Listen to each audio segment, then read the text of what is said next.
Good evening, everyone. Good evening, Ajahn. Thank you for joining us tonight. I'm not a disembodied voice, I'm actually just sitting over here in the corner. A warm welcome to everyone in the hall here tonight. If you are new to the BSV and this is your first time, very warm welcome. If you'd like to know more about our meditation programs or anything, please visit the website or feel free to come up and ask Ajahn after the session or myself in the volunteer vest. Welcome also to the online audience as well who've joined us. Without further ado, I'll pass on to Ajahn to start our guided meditation for this evening. Thank you, Ajahn. Thanks, Langdon. Again, resonating Langdon's warm welcome to everybody that's here. Is it anybody that it is their first night here? And yeah, first night here. Have you, either of you done meditation before or? Yeah, done some before? You're sort of, Right, okay. No problem. But you have done a little bit before that, yeah, no problem. Perfect. So just for the benefit of the new people that are here tonight, it is a bit longer meditation session. We usually sit for about 45 minutes or about an hour. I'll give some guidance throughout that.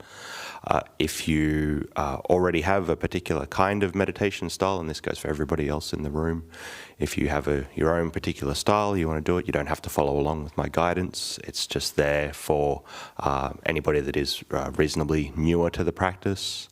So as I said, we sit for about 45 minutes, an hour, and then after that, if you have any questions, we open it up for people to ask questions after that. So yeah, that's about the long and short of it. So with that, we'll get started. You can take a comfortable seat.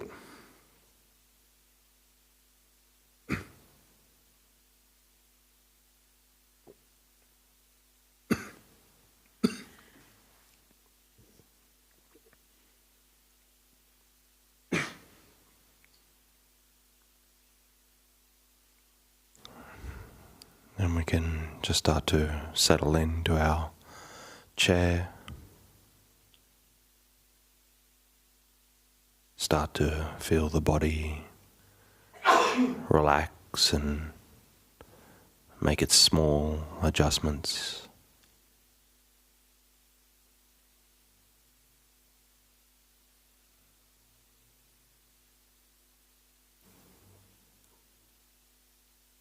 Just take note of how it feels, simply sitting here, either in the hall or sitting at home.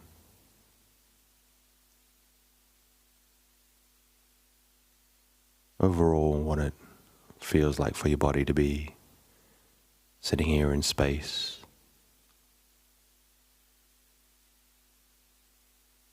You can notice any sounds that are around you. Sound of my voice, sounds from inside or outside.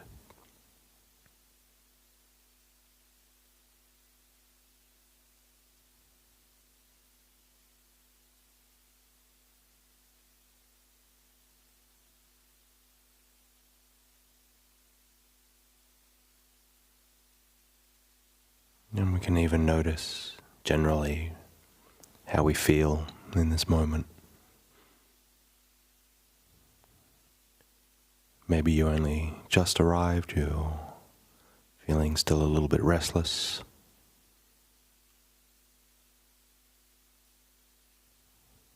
Or your mind is nice and ready for the next hour or so.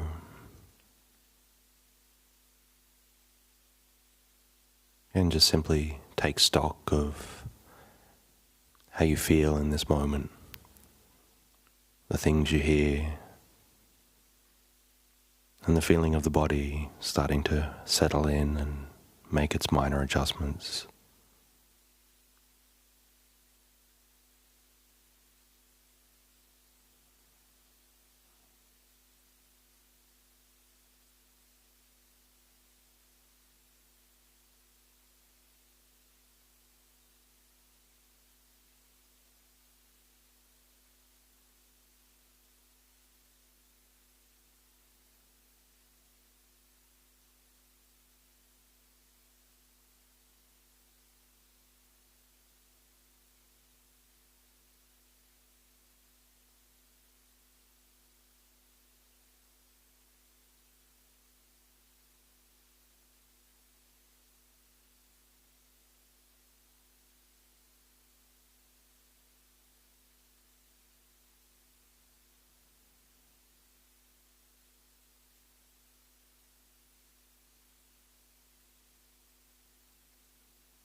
usually before we sit down to do anything for a period of time, like read a book or do some work, we make a conscious decision to sit and do the task.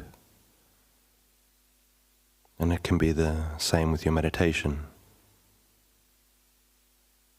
In your mind, you can set this intention. Spend the next hour or so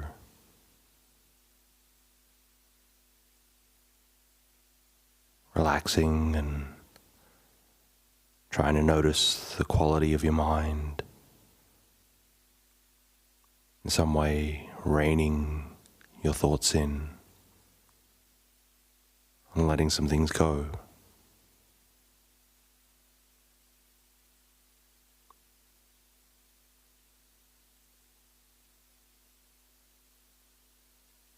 Just see if you can make that intention to sit as still as possible for the next hour. And whatever comes up, that you'll put aside any thoughts about the future, any thoughts about the past, that you'll just leave those be for the next hour or so.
And as things start to settle down and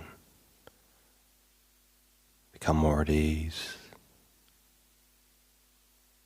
we can start to let our mindfulness or our awareness come to rest on one object. Might be the breath, or might be a mantra that you repeat over in your mind.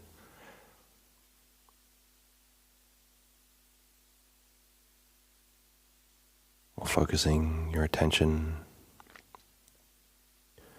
on a particular part of the body, or just on awareness itself.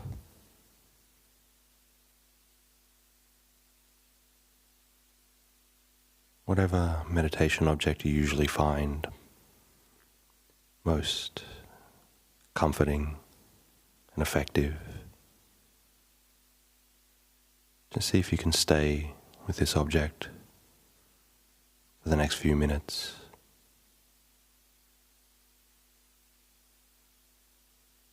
We can watch our breath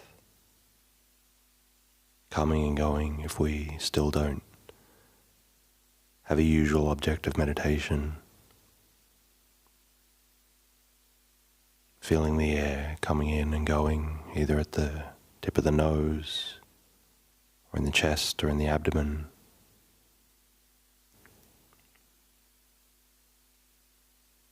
Simply observing this process.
If you notice that your mind wanders off, your mindfulness slips away, you get lost in thought, this is okay, it's nothing to be concerned about. Just whenever you do notice that you become distracted, just simply come back and start again. Bring your awareness back to your meditation object, like the breath or a mantra. It's very normal, very natural. Just simply do this over and over again.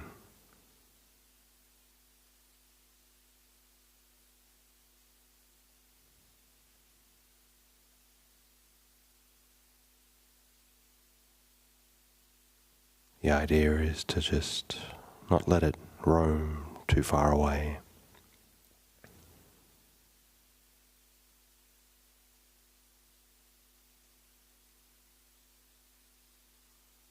Sort of like confining a pet to a backyard.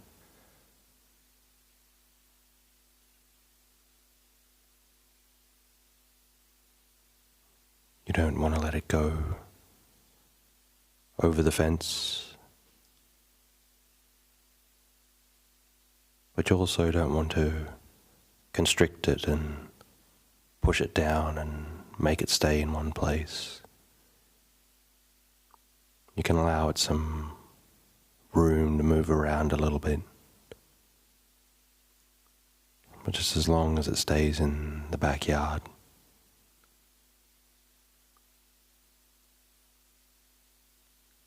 Likewise, with our meditation,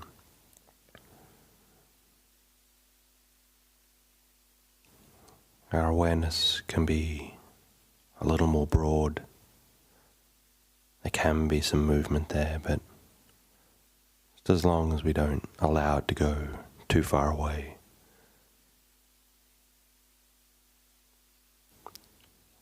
Or that we don't try to force it to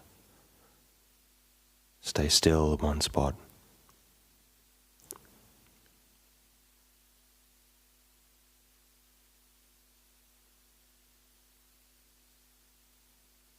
Just simply try to keep your attention fenced in the yard of mindfulness.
as your awareness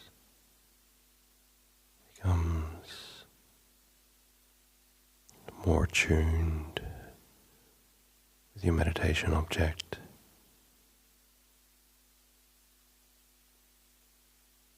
it sinks and locks in to the object with greater harmony.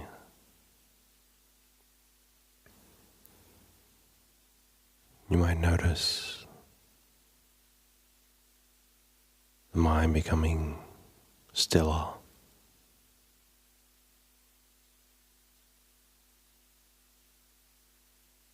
more tranquil and more at ease.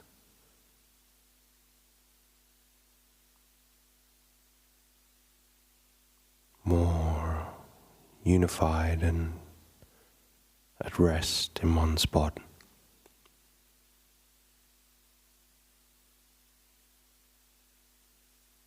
If you do notice this happening,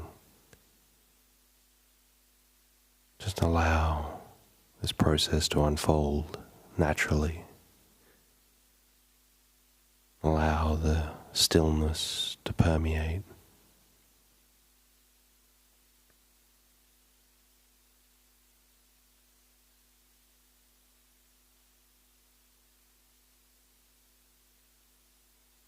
And from this point of stillness,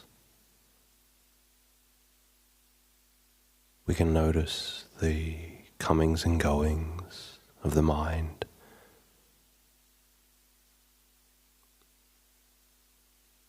Maybe the thoughts that drift in and drift out.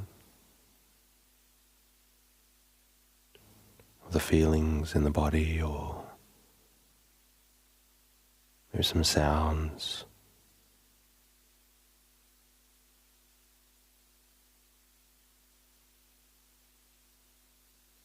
From this place of stillness, see if you can watch some of these things just drift in and drift out.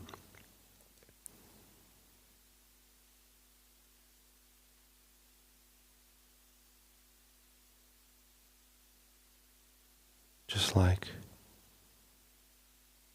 clouds drifting through the sky.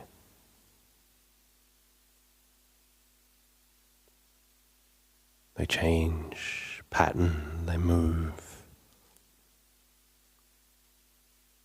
they float across the horizon and then change and dissipate and disappear.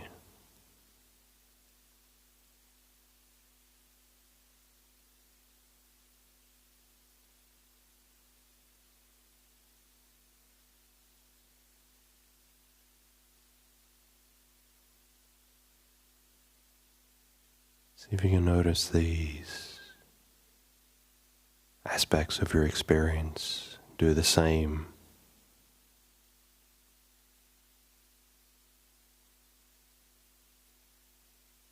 These thoughts, how they join together, roll on from each other, but change and gradually disappear.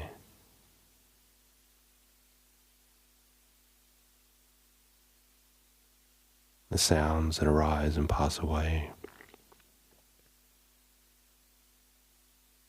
Again, just like the clouds drifting through the wide open sky.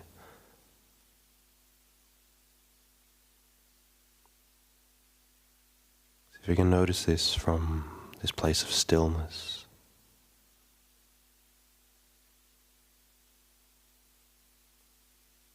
Just like you are lying in one spot on the ground and looking up into the sky, the vast open sky,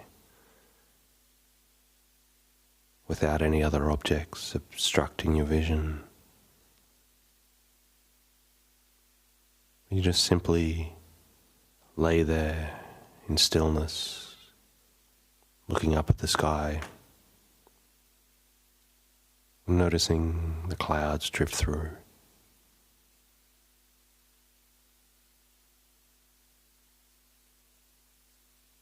See if you can do this your awareness allowed to be still in one spot and allow things to drift through.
In the last few minutes of the meditation now,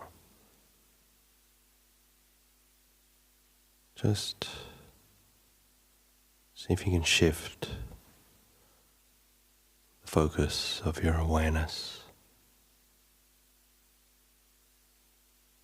to that place in your body where you typically feel those kind of warm feelings of kindness. Say if you think about a parent or a child, that spot within your body that care and feeling of kindness seems to spring forth from.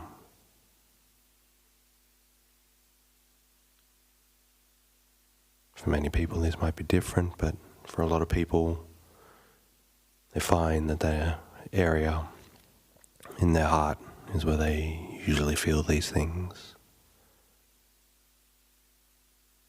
Wherever it is for you, just see if you can let your awareness settle on that spot for a few moments.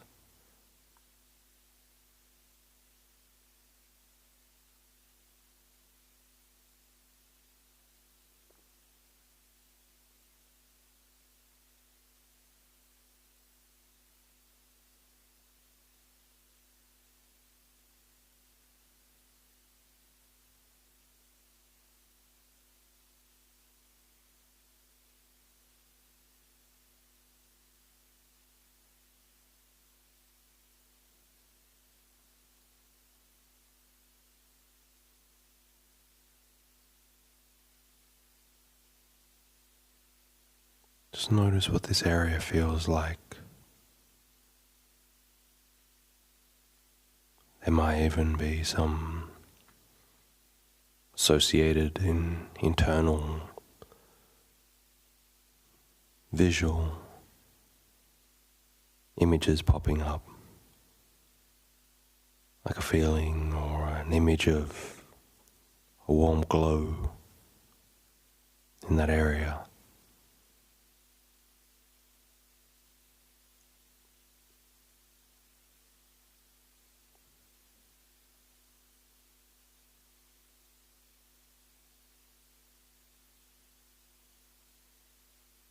And with your awareness focused on this spot in your body, see if you can bring to mind somebody in your life that's helped you in some small way.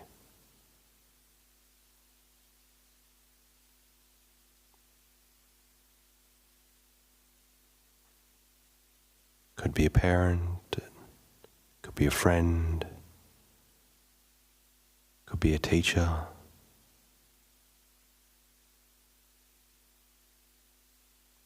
Could even be a total stranger.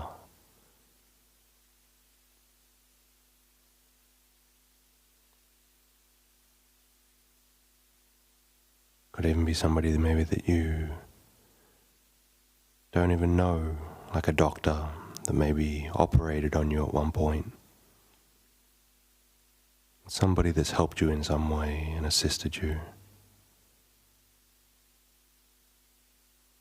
Bring this person to mind, or it can even actually even be an animal or a pet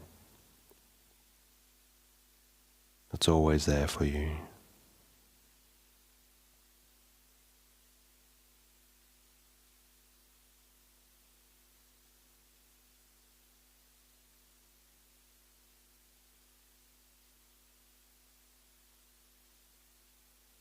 And as you hold the image of this person in your mind,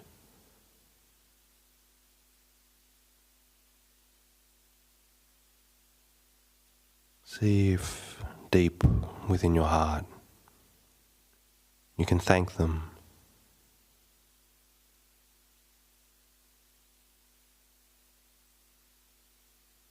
Recognizing that in some way this person has made your life better,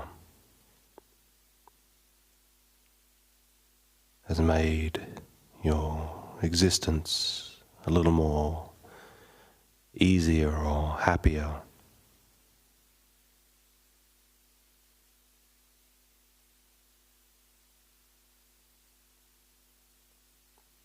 Notice that somehow your life is better because of this person, because of this connection.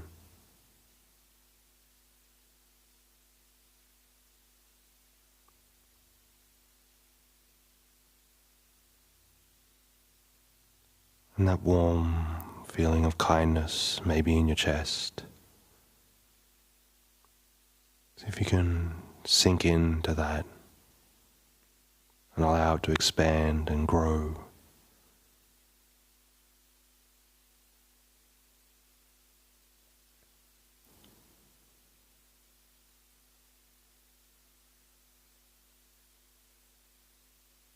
It might be a feeling of gratitude,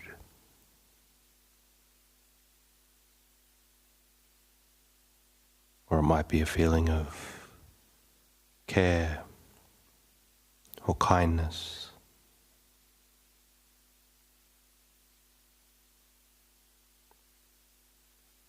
Whatever that feeling is, just see if you can sink into it as you recall this individual that helped you in some way, this individual that you're connected to.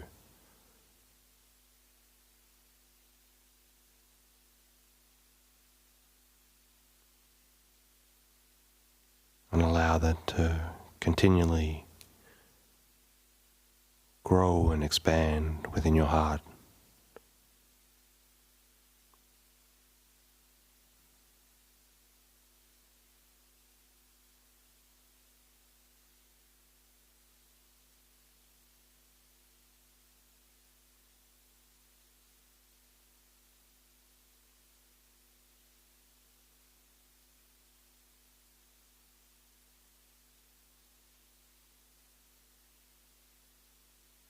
And again, you can, from deep within your heart, you can say thank you to this person. And thank them for helping you.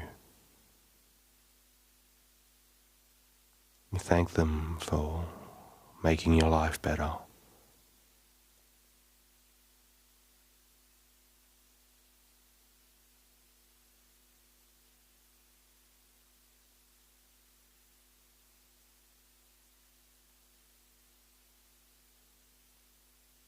And we can also make the intention that if at some point, at any time, they need our help, we'll try to repay this debt of gratitude that we have.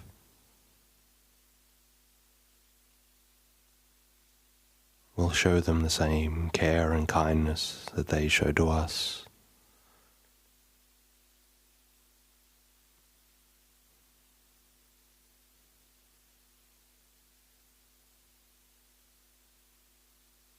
Make that intention to some way pay this kindness forward.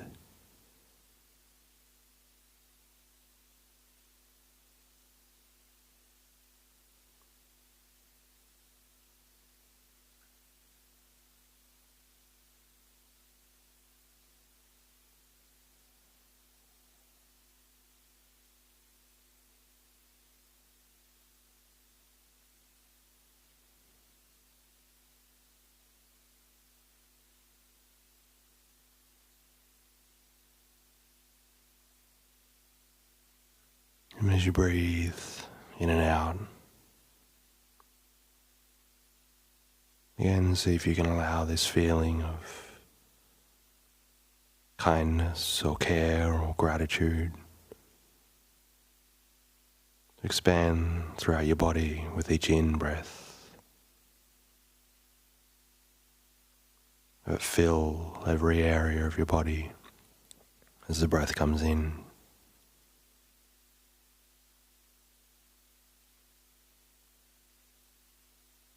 And as you breathe out, you can breathe out this feeling of kindness or gratitude. And allow it to spread outwards and around.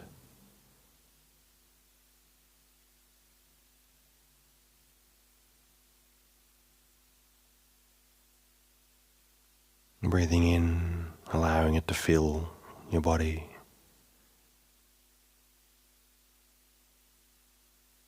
And breathing out, allowing it to spread all around you.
Okay.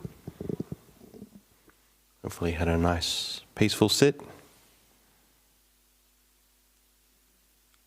If anybody needs to go, you can go, it's fine, it's no problem. But if you do have any questions, you're more than welcome to ask any questions now.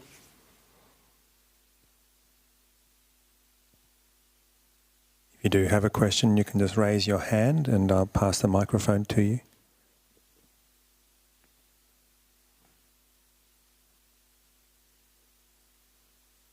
We do have an online question. Yeah, for sure. Ajahn. For sure. Justin, first of all, in response to Kaido from Germany, thank you for pointing out that the Monday talk was apparently advertised to take place on Zoom. We'll check that and follow up and make sure that's corrected. In fact, these sessions only happen over YouTube.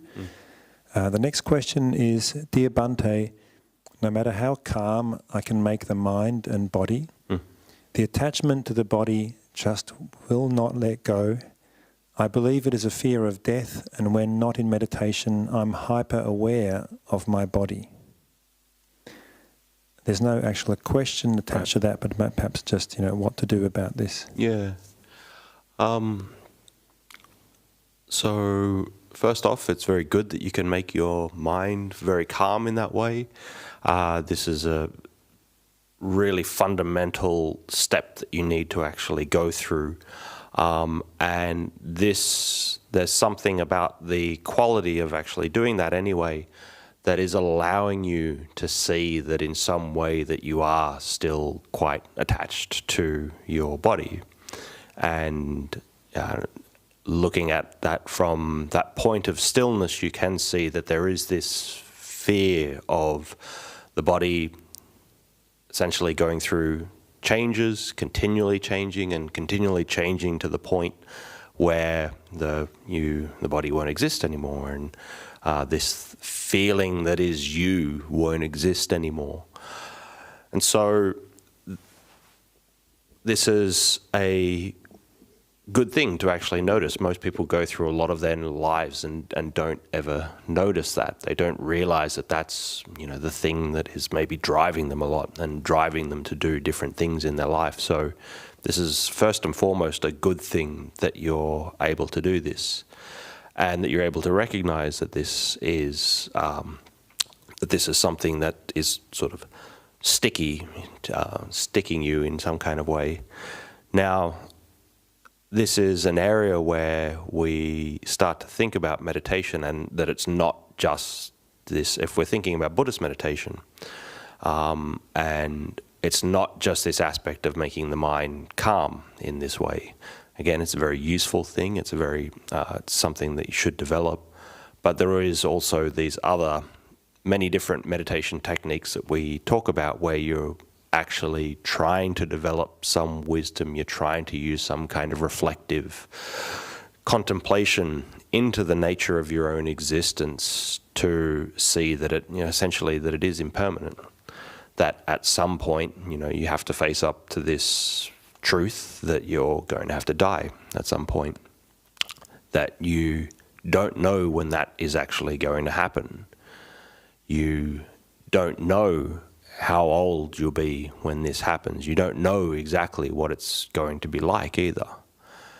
And this is something that we can reflect on. We can continue to reflect on in a very wise kind of way that, that this is an inevitability. It definitely will happen. It's not something that we can run away from. Nobody can get away from it. It's something that we're going to definitely have to face at some point. So this allows us to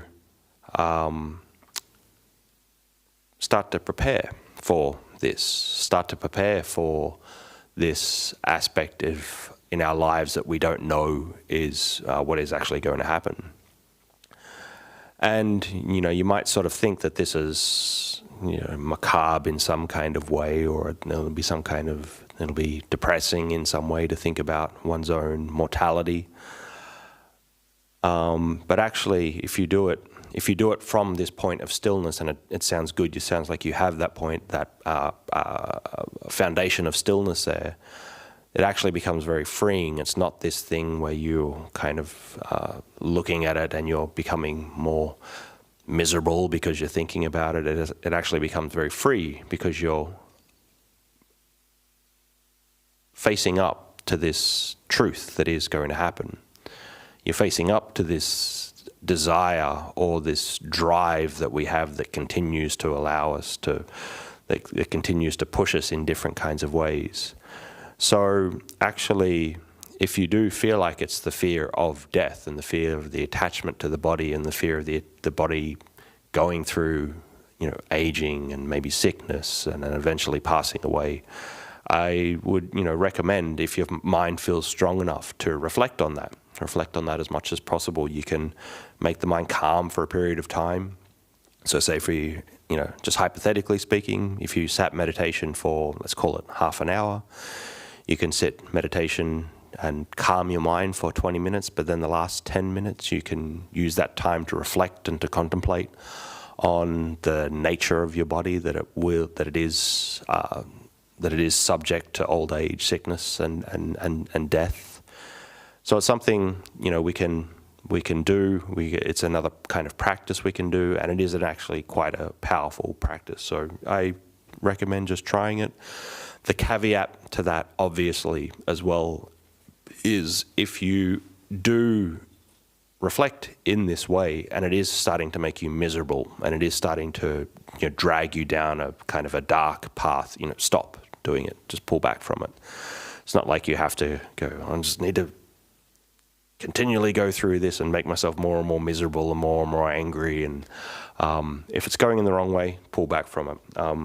Just as a bit of an anecdote, I used to do this practice. I still do, actually. Sorry, but what I mean is when I first started to do this practice, recollecting on my own mortality, I'd get really angry. I was always angry anyway, so it just made it worse. So I'd get angry and I'd get sort of cranky and snappy and all these kinds of things. So you have to balance. You have to balance it out with this kind of stillness and the joy and the happiness you get in the mind, plus the reflection on death. So just have to know how the mind's going. If it's going in the wrong way, just balance it out, or if it is really going in a bad way, just pull back from it. So yeah, hopefully that helps. Thank you, Ajahn. Are there any questions here in the hall?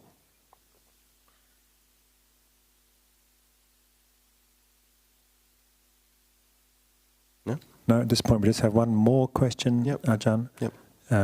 Thank you for your beautiful meditation. It helped me, especially as I was emotional before the meditation. Okay, good. Any suggestions for the type of meditation that helps when emotionally challenged? Yeah. It depends on the emotion. So, sorry, Ajahn, to interrupt. The person just put a little part 2 to that.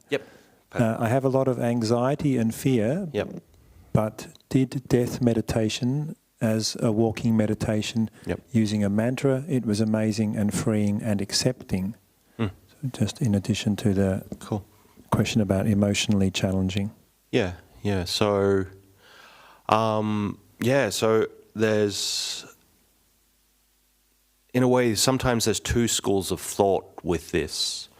If there is a kind of high emotionality at that time, and especially something like anxiety or worry that you might be having beforehand, sometimes going into a meditation when you're in that hyper-emotional kind of state, maybe it's not the best thing to do. Maybe if you're really, really emotional, maybe go and do some walking, or in some sort of way kind of distract yourself physically, so you can sort of settle down a little bit from if it's a really, really high anxiety, because the last thing you want to do if you're really, really anxious is close your eyes and put all your attention like right here. Sometimes it's not a good thing to do. So a lot of times it's not a good thing to do. But so if you're really, really highly emotional, sort of change things up a bit, do something physical beforehand. But then when you do start to settle down to some extent, there's two schools of thought of how to potentially deal with these highly emotional states. The first is to, in some kind of way, just try to focus on one thing, on one object, so just the breath. So even if there are those kinds of worrying, anxious thoughts, there's just like, don't worry about it now, don't worry about it now, don't worry about it now, don't worry about it now, just trying to focus on the breath. That works for some people, but it doesn't work for everybody. Sometimes it can make it worse. If you're finding that it makes it worse, then it's probably better to do some kind of practices where you are maybe using your thinking mind to some extent and sort of driving it and nudging it in a positive kind of way. The positive way there could be something like developing, like we did, developing gratitude for somebody that's helped us, developing that kind of kindness for others and kindness for others that you care for. So using the thinking mind in that way as a form of contemplation to sort of navigate the mind into a particular kind of direction to allow it to settle down a little bit more. And so usually, you said, if I'm understanding the question correctly, you said sometimes you feel highly emotional and it's sort of anxious, and actually a death reflection helps with that. That actually can help with some people. It can be good for some people because it's like there's this kind of worry about, all these things that might happen in the future, but then a death reflection can really like squash that of like, I don't know what the future is going to be. I don't even know how much longer I'm going to be around. It can be good for some people, but it can also really go the wrong way. So if you find it useful, use it. If you don't find it useful, pull back from it, definitely. But it's a lot of times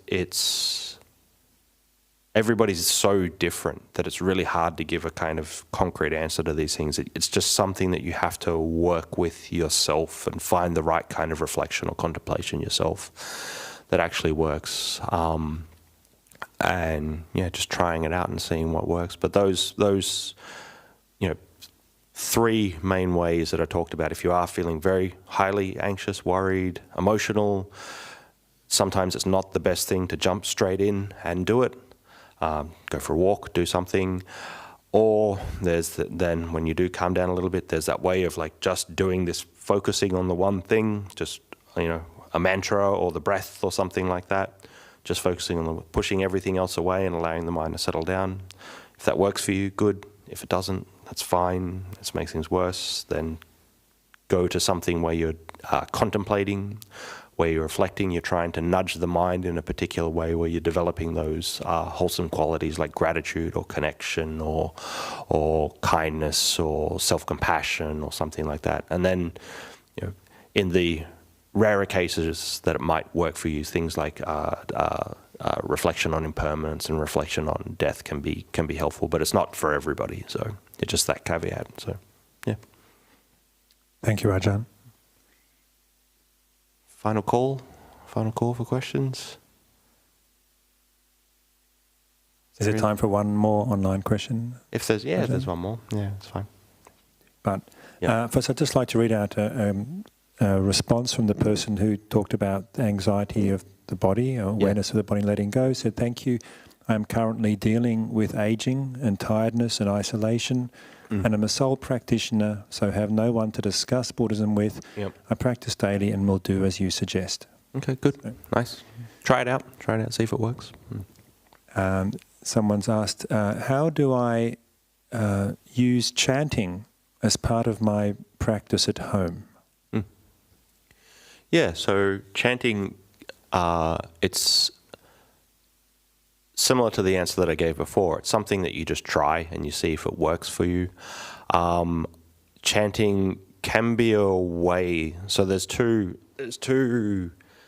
sort of main areas of focus you can think about when you're thinking about chanting. So for some people, the act of chanting brings up a lot of joy, brings up a lot of faith in their mind. Maybe they reflect on the teachings, because most of the chants in Buddhism, for anybody that doesn't know, most of the chants are actually teachings of the Buddha. So they're actually some kind of wisdom teaching in some way. So this actually, for a lot of people, brings up a lot of joy, brings up a lot of faith for them.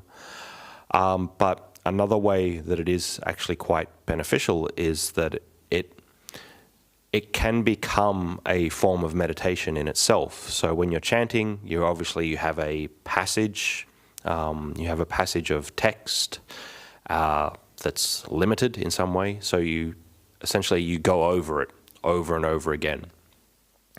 And so this can become like this very long mantra that you might do. So an example here is something like, there's the recollection of the Buddha. So itipiso bhagava arahang samma sambuddho vichacharana sampanno supado loka vidu anuttaro purisa dhammasarati satta deva manusanam buddho bhagavati. So it can be this like long mantra that you do. It can be a way for you to, and actually getting back to the question before about high emotionality, actually chanting is a good way because you're really using your thoughts in this way, in this long, elongated kind of way to kind of rein things in. So chanting can be helpful in that way, and it can be this form of developing mindfulness. One thing we try to do in the monastic form is that we learn a lot of these chants and we memorize them. So again, if you're in the middle of the forest, your mind's running all over the place, it's actually quite good to run through these chants that you've memorized, because it's using the active mind to still the active mind. So yeah, it can be a form. Chanting can be a form of encouraging kind of faith, encouraging some kind of recollection of the teachings, or it can be used in this meditative way where it becomes like this very, very long mantra. And actually, the one last thing is that I'll add on to that. It also can be used as this kind of life raft as well. Especially if you're doing meditation for a long period of time. So I know for myself, when I first got into Buddhism, I hated chanting. I couldn't stand it. I thought it was annoying. It's like, why are we all getting here and chanting? This is stupid. I don't like this. This is terrible. Why do we have to get up at 4 o'clock in the morning and come to this? This is dumb. Like, I don't want to do this. So I really, really didn't like it at the start, but I had to learn all the chants, so I learned them all. And what I started to find was in time that, it's not always the case that your meditation is always going well. And so this act of chanting, it's something that you can continue to do all the time. It's something that you can sort of hold on to when the meditation isn't going so great. It's like, well, I get up and I do some chanting, and it's the first thing I do. And maybe I can't really calm my mind that well at the moment, but the chanting, it's something that I can do. The chanting, maybe, say for example, if you're living in a monastic setting, it's like, well, it's something that gets me out of bed and gets me together with the other people.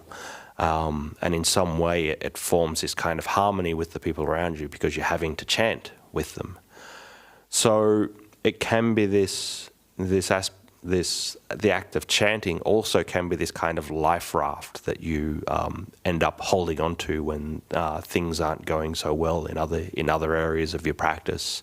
Something that you can always do, and it's something, look, there's no shortage of chants. You can continue to learn more and more of them, so that you'll never really run out of them. So yeah, hopefully that sort of gives some of the upsides of chanting, and even if you like it, great. If you don't like it, don't write it off totally. It's maybe something that you might like in time. So yeah. Okay, with that we might call it a night then. Any final announcements? Anything that needs to be said?